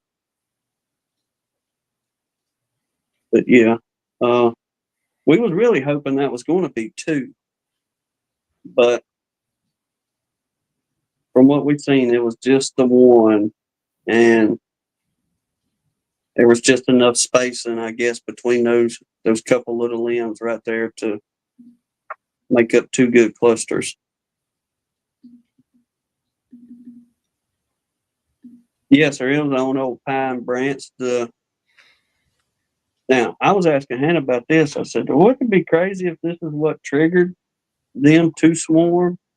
But the gentleman called us, sent us a picture of it, and the fellow that called us, he owns a tree service. He's the one that let me borrow the bucket truck last year to take Hannah up in the bucket of that truck. Y'all remember how good that was. But he sent us a text message, said, "Hey, they're here if you want them. You know the gentleman where he lives." He said, "Come on by." And we said, "All right." But we got to the gentleman's house, and he had probably, there's about 6 or 8 longleaf pines he was having cut down around his property right there that day. And it looks like all they done is just went through and dropped the pines, topped them a little bit, then dropped the rest of it. But they had everything on the ground that day. So I got to asking Hannah, I said, "What's the odds of, you know, that colony being close by, and between all those trees falling throughout that day, on top of chainsaws rattling and carrying on, I wonder if that perhaps triggered that colony to swarm in some kind of way. I may be just be thinking crazy thoughts, or not even have nothing to do with it at all." But I told her, I said, "I just wonder if all that chainsaw vibration in the air, created something that possibly made them do that."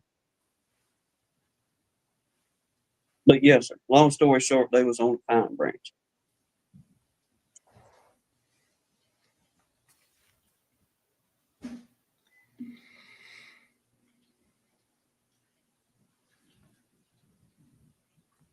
But I guess kind of just keep repeating what we've been repeating tonight is, Lord willing, we get this pretty weather, and we'll be having the swarm issues that you've got going on up there, and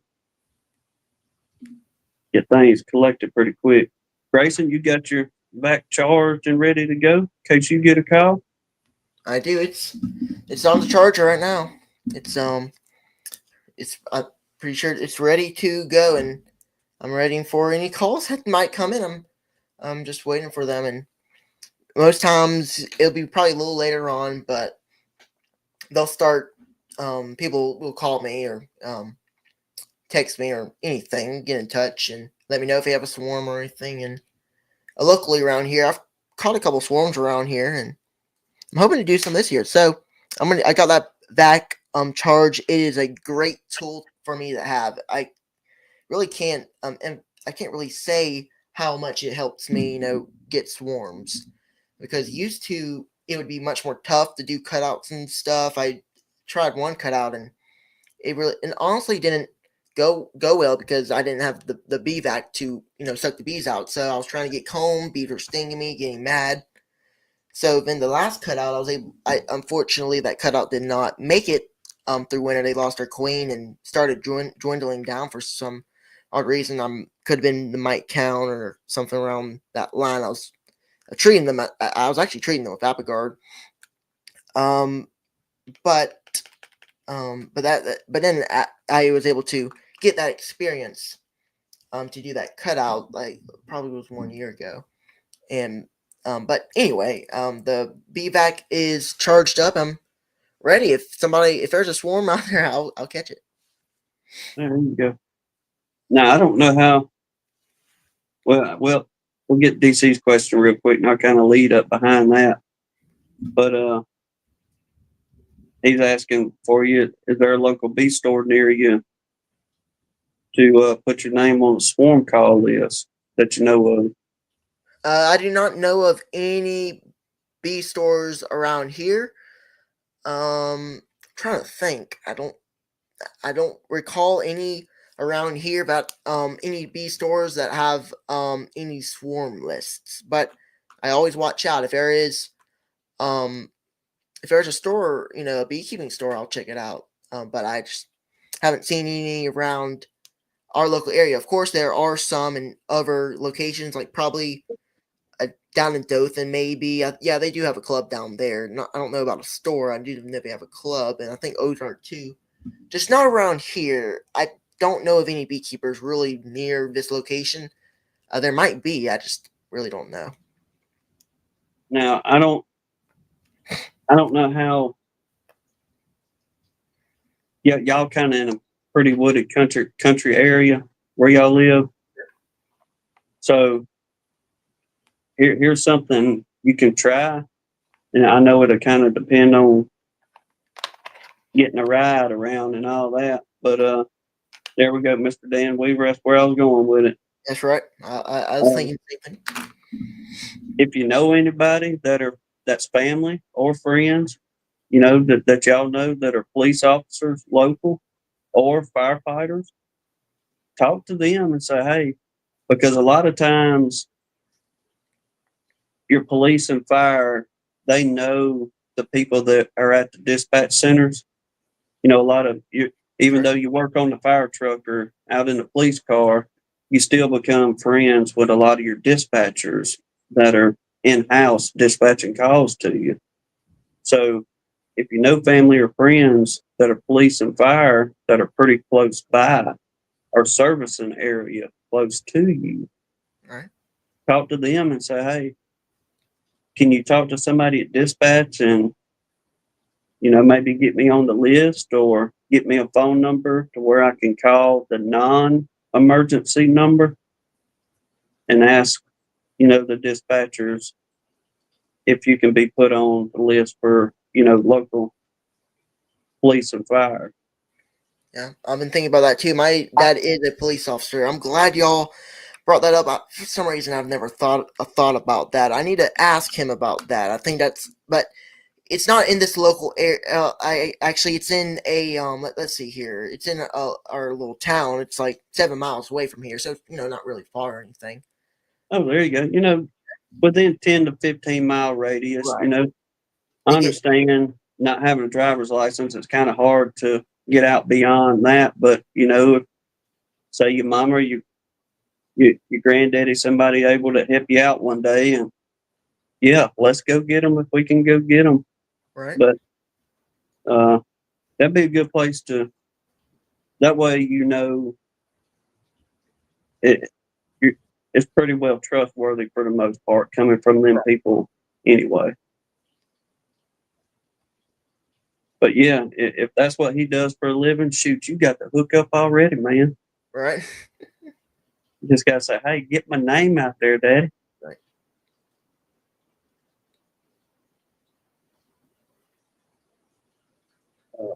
But, see, Brent Phillips saying Facebook next door are good places to get the word out. And this is who made this comment. Okay, DC saying about the pest control companies. In the morning times, this is what I do a lot too. But like when we're at the gas station going to work that morning, if I see a pest control company or if I see somebody that does tree service work, I'll go over there and ask them, say, hey, do you have beekeepers that come get the swarm? Because a lot of pest control companies don't want to fool with honeybees, or they charge a customer ridiculous amounts to come get them out versus what a beekeeper would come get them and you still make some money kind of thing. But yeah, I always try to hit them guys up too.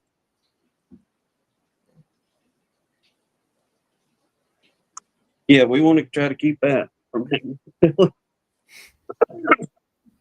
Yeah, landscaping companies too. There we go. There's a lot of good suggestions in here for you, bud. But Thank y'all. good, quick way for you to get the yard built up, and that's what we're kind of leaning on this year to hopefully help us not spend no money. That's what we're trying to do. We're looking Absolutely. for the freebies. Yeah, right. That's exactly what I'm doing. I couldn't say it better. That's what I'm doing too. When going into this season, I was just telling myself that I don't really want to buy any bees. I just want to um build, from my apiary, splits, and be able to catch wild bees as well, free bees, which is the best that you can get. Your, natural bees. That was my main thing that I told myself. We're not gonna spend any money this year. Just gonna build the apiary from what I have, and so far it's going good. Well, if nothing else, you kind of got a baseline to go off of. If you get Right. a good swarm, because especially if you get a good swarm, you know this colony made it through winter like this. Right.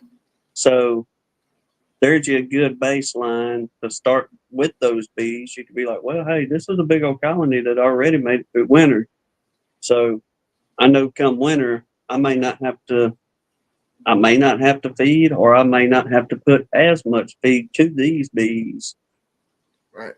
as I would something else. But it's something to chew on.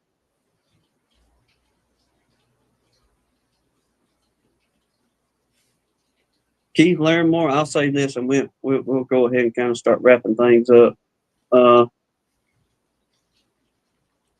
Keith Larimore, we've done the same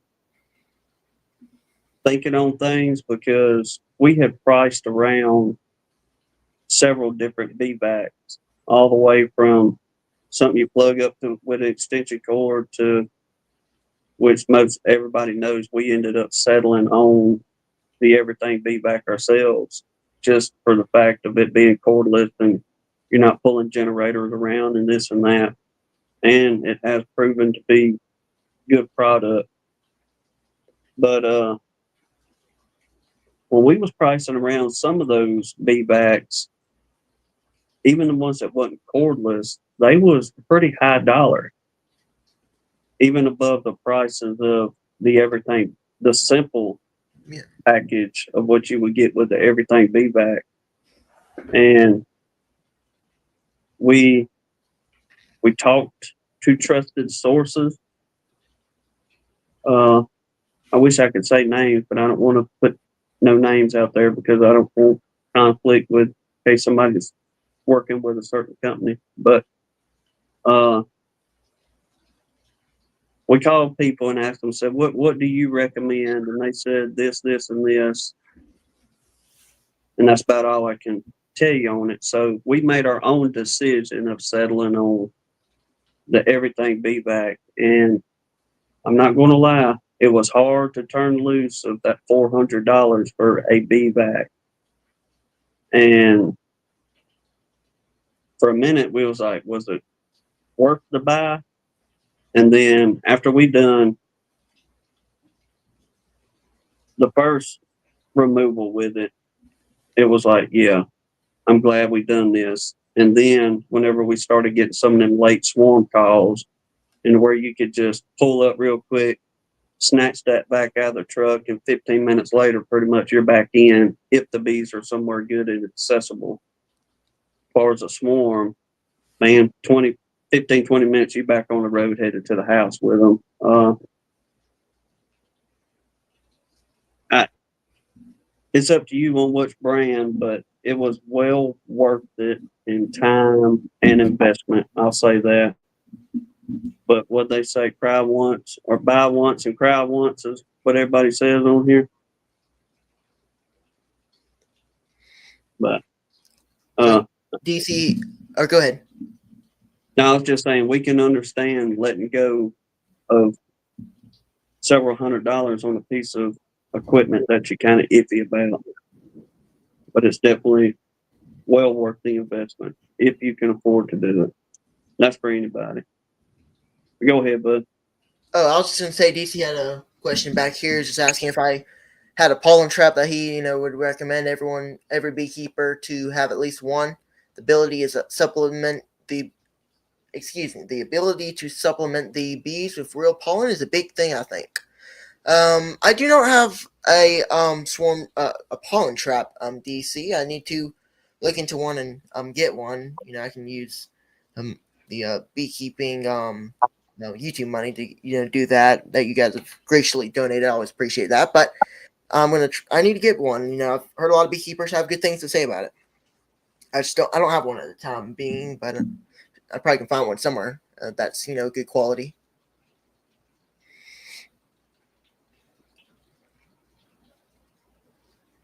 But some of y'all I'll say this and we'll go on and wrap things up for real. But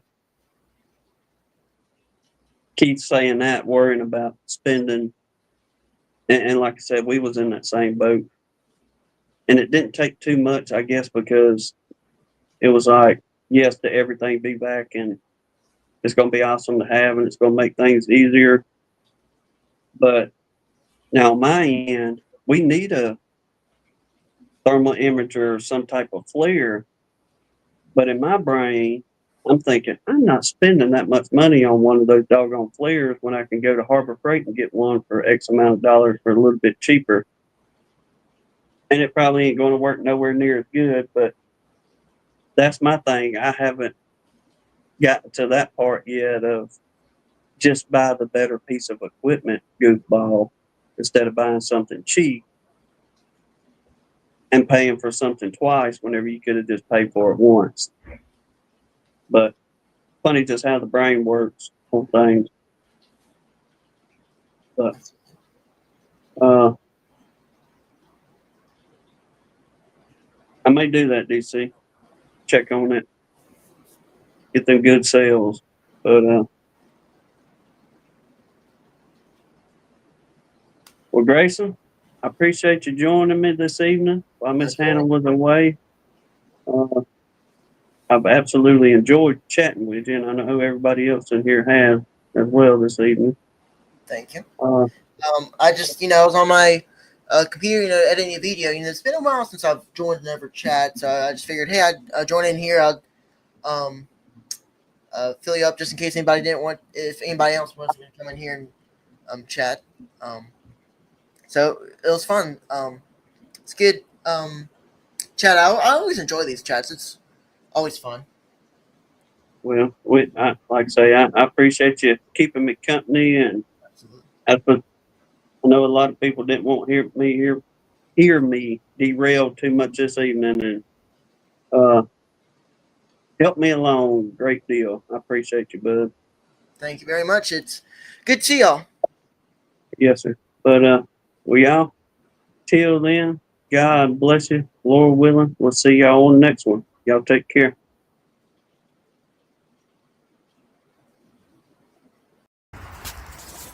Well, guess that's it for today. See you next time at Gunline Bees.